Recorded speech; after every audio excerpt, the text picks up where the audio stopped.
By a one-time political prisoner when Good Morning America continues here on ABC.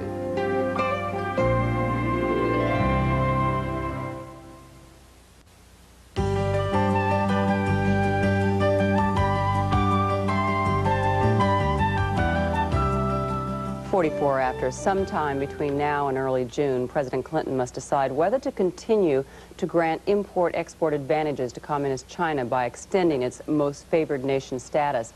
A key element in that decision, the president has said, is Beijing's human rights record. But while China can point to various examples of change and reform, images of its political prisoners and labor reform camps are still a disturbing reminder of the repressive past. And Harry Wu spent 19 years as a political prisoner in the Chinese gulag system known as Lao Guai. I'll find out if that's the correct pronunciation. And he writes of his experience in a book called Bitter Winds. And Harry Wu joins us this morning. Amazing reading through this, Mr. Wu.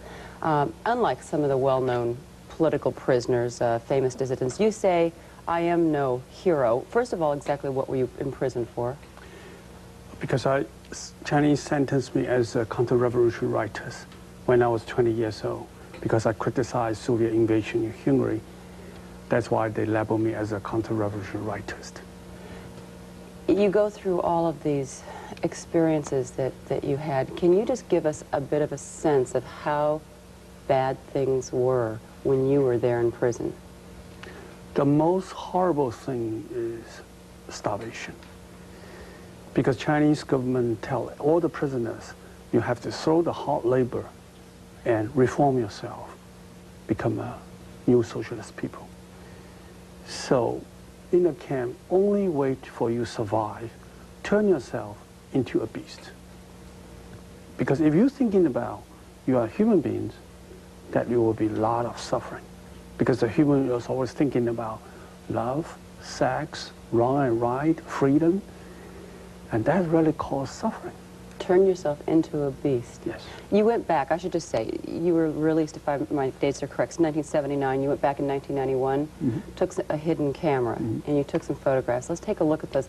How much had things changed? Had things gotten any better? What are we looking at right here? This is the Shanxi No. 2 Labor Reform Detachment. It's about 7,600 prisoners. Ooh. I spent 9 years in one of the camps. This is the camp of Qingho Farm, No. 1 Laogai Detachment of Beijing. And this is physical labor, very difficult, because I do the job many years, digging the ditch. Yeah, I think that your mic fell. You know, a lot of Americans might remember the fact that there was a prison visit and some American officials were taken over and they went through a number of prisons and they were shown what some people call a very sanitized version. Would you agree with that? I don't think so. I hope the Red Cross right now is going to invite him to visit China. But most of the camp, the Chinese want to show these foreigners is a model prison.